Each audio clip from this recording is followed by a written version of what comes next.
Rockeyez welcomes Julie Westlake of Hydrogyn. How you doing today, Julie?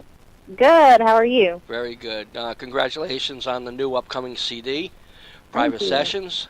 Let's start with, the recording of the CD. Tell me a little bit Okay. about that. We actually done things a little bit different this time, and it was actually really enjoyable.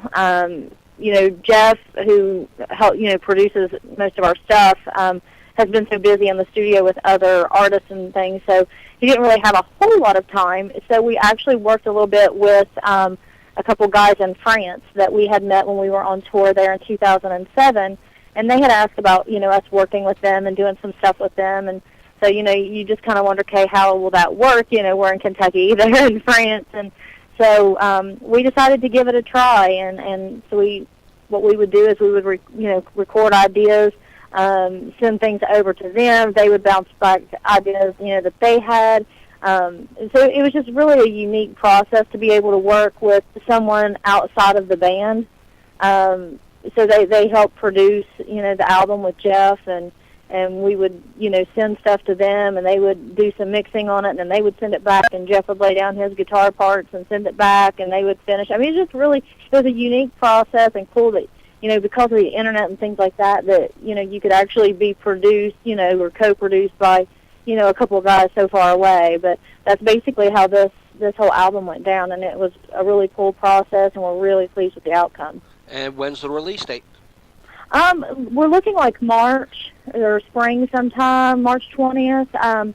So we still got some things to work out and all that good stuff, but that's what we're looking at.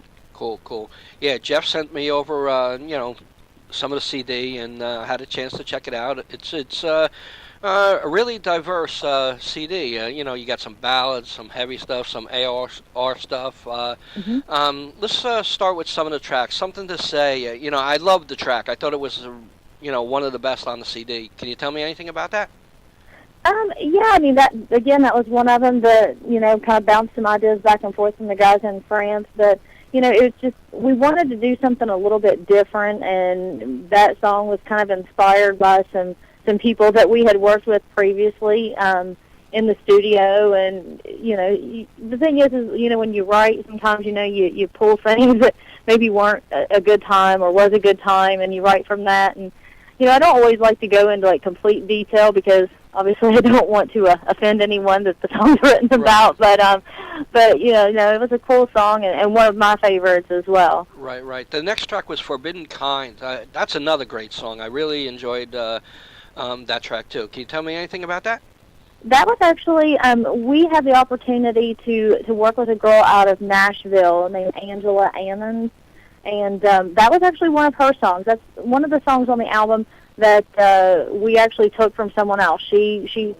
Yeah, that's the only one of the songs. We normally do cover songs and things like that, and don't really, I guess, take in other artists' songs unless that's not really established. But it was an awesome song. We heard it.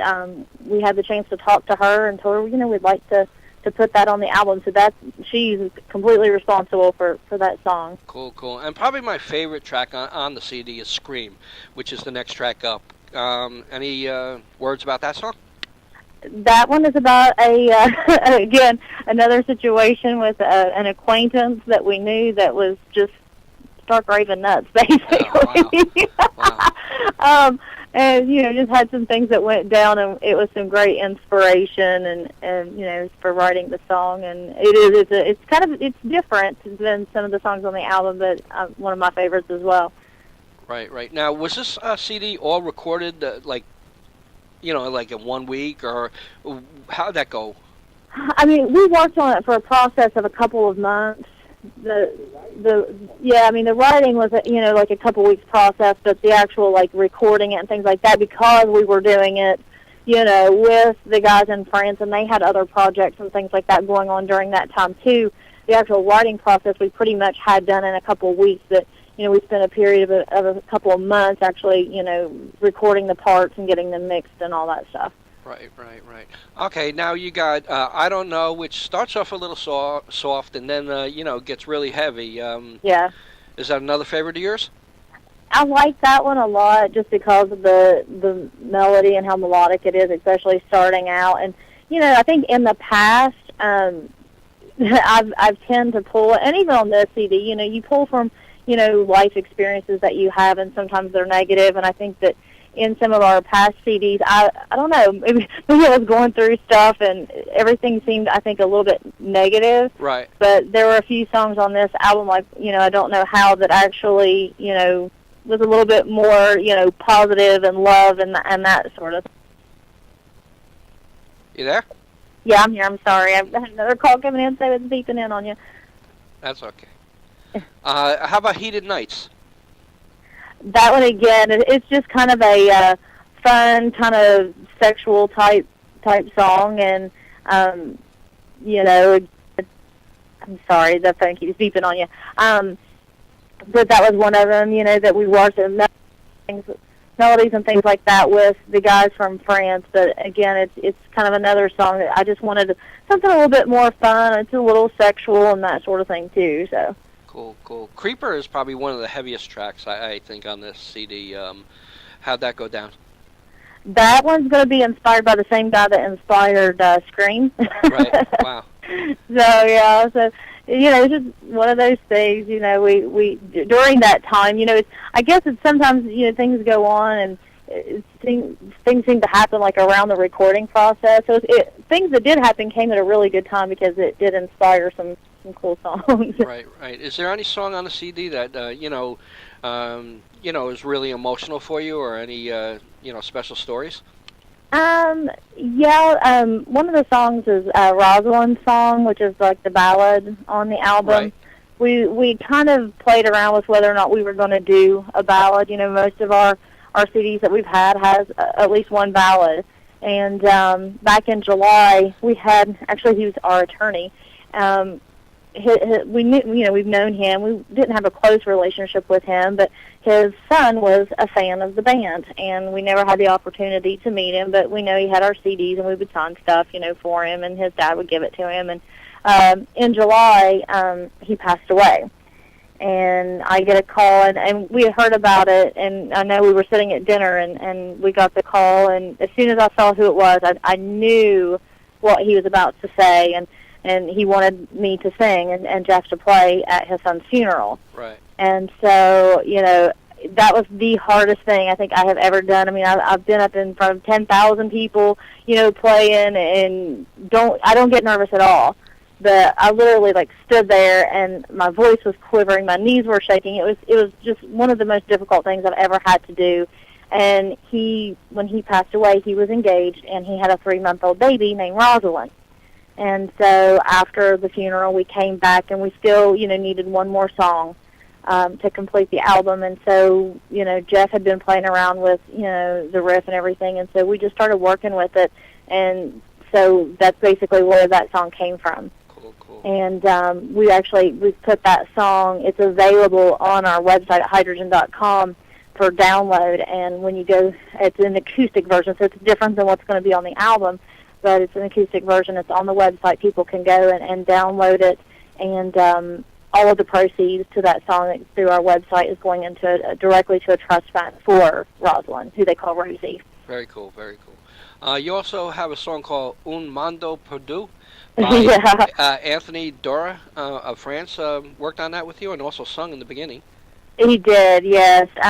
We've played around with the idea of doing, a French song because we've had the opportunity to do 2 European tours, and, we have such a large fan base in France, and we've got close friends there, and so we've played around, and they've always said, Julie, you should do a song in French, and I'm going, seriously, I'm like Kentucky hick girl trying to pull off French, and so, I was like, it's time, we've played around with the idea long enough, and they had that song, which I've always liked the song.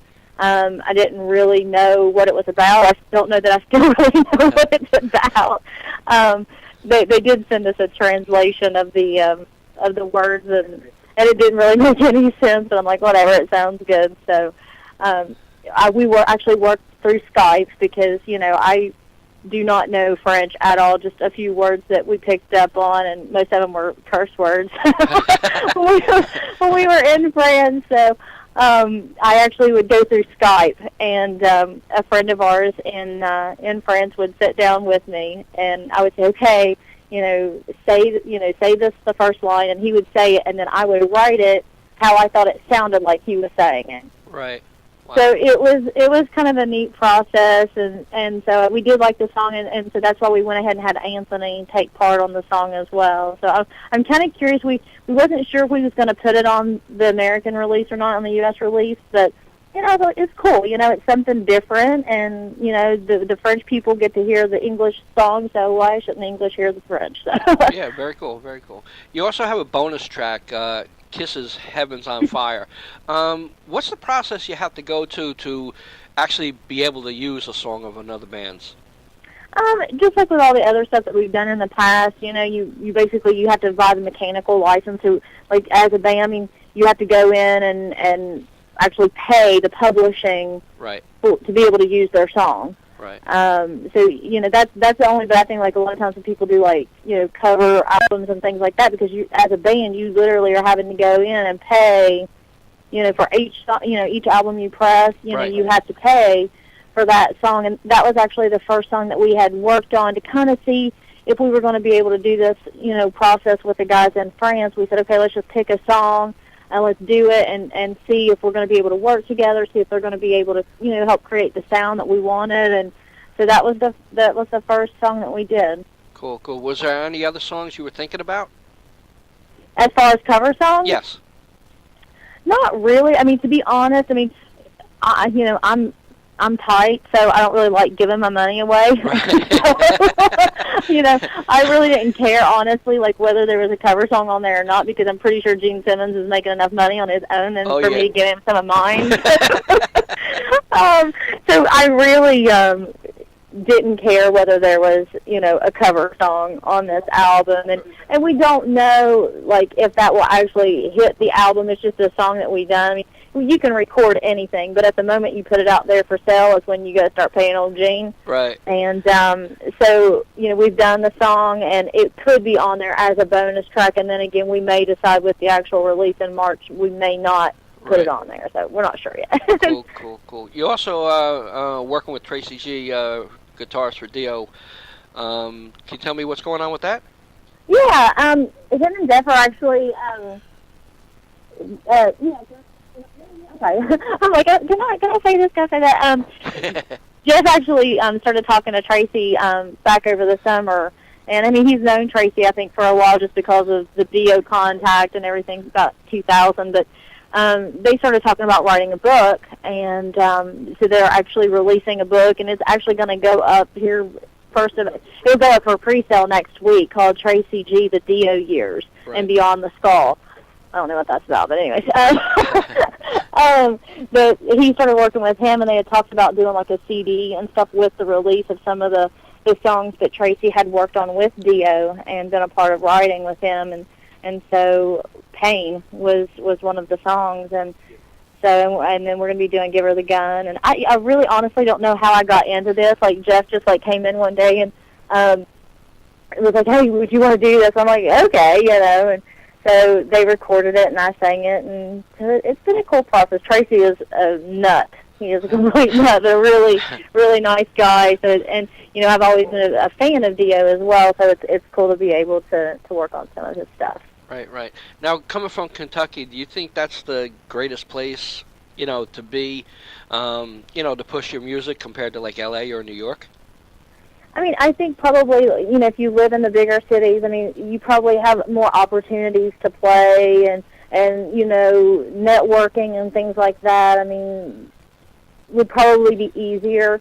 But at the same time, as a band, we were talking a little bit before the interview, as far as the cost of living and things like that, I can hop on a plane and go to L.A. or go to New York or go wherever I need to go. Right. And so I really, and I think even too, with this album and the fact of how it was done and, who we worked on it with and how far away they are, I think it just shows that in this industry now and because of the internet and things like that, it doesn't really matter where you live. Right. you might have more opportunities to get your name out and play and things like that if you live there, and you may be able to, you know, meet people that could be, you know, influential or benefit you, you know, in the business. But I think, you know, being in Kentucky really hasn't, you know, had a negative effect. Right, right. Doing everything yourself now and stuff like that, do you feel it's better, you know, to self-produce and all the stuff by yourself without label support?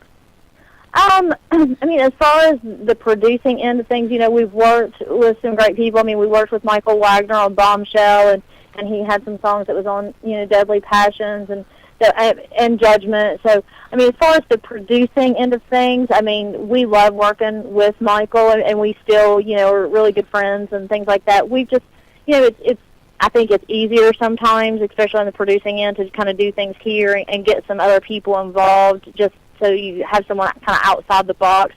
As far as the label thing goes, I mean, you know, we're always open to people's, you know, offers and things like that, and we're still talking to some people as far as the release and stuff for this new release. But, you know, in the past we've signed with labels, and they suck. And if I ever saw the label, you know, rep, I would punch him right in the frickin' face. I mean, and that's coming from a nice little girl from Kentucky. I mean, you know, we signed Deadly Passions with we came to New York and signed with a company there called Demolition Records. Uh-huh. They were based out of the UK, but they had an office in New York, and we signed a worldwide deal with them.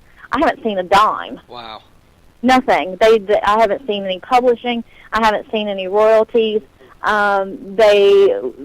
had a video produced that was contracted that they were going to pay for our video. They didn't do that. You know, so unless I want to drive to the UK and kick someone's hind end, you know, it's really difficult. And I think that's kind of, you know, and that's one of the reasons, you know, that we had it remixed and remastered and changed a few things up on it, and we re-released it. And if they have a problem with it, we don't really care. Right. Cool. But that's just, you know, that's one of the main reasons why I'm like, you know what, even if we do it ourselves, we might not have, like, a label behind us, you know, we might not have, you know, more money to put behind the album, but at least the albums I do sell, right, I get the money for it, you know. Right. So just kind of tired of, you know, giving people my, you know, our work and not, it's basically not seeing the light of day, basically, but just to a small percentage of people, because they're just not really doing what, you know, was agreed upon. So that's one of the whole reasons that we're just kind of like, okay, we'll just do it ourselves, you know, and do what we can with it. Cool, cool. Now, with Private Sessions, will you be touring after the release? I hope so. Yeah, I mean, that's definitely, you know, our goal. You know, when we done Deadly Passions, right after the album was done, I got sick. I couldn't tour. Judgment. I'm sorry, not Deadly Passions, Judgment. I got really sick and couldn't really tour much. So, you know, things are better now, and so, you know, we miss playing, and you know, it's just, I think it's hard for bands right now because unless you're really, really established, especially here in the U.S., people don't want to pay. Right. You know, and people have bills and things like that, and you know, it's hard for people to up and leave, you know, a place where they, you know, may have jobs or, you know, whatever it may be, and tour for, you know, a couple $100 a night. Who, you know, nobody can do that, and you know, we enjoy making music, and it's what we love to do, and we would love to be able to tour it. And if the right situation comes around, you know, that we, you know, it's affordable and it's going to pay, then we, you know, yes, we definitely want to. Cool, cool. Is there anything that I missed that you'd like to talk about? I think we pretty much covered everything. Great, great. Would you like to say any parting words in ending? I always, you know, every interview I try to do, I always just try to, you know, thank all the listeners and, you know, the fans that we have. We're very fortunate to have done the things that we have, and the touring and, you know, the European stuff. And, you know, we couldn't do those things if it wasn't for our fans, you know, liking music and coming out to the shows and things like that. So just thanks. The only thing that, you know, that I just want to stress to everybody is if you would go to the website, download Rosalind's song, because that's really important to me right now that she's taken care of. So if everyone would do that, that would make me very happy. congratulations once again. Thank you very much. Bye-bye, Julie. Bye.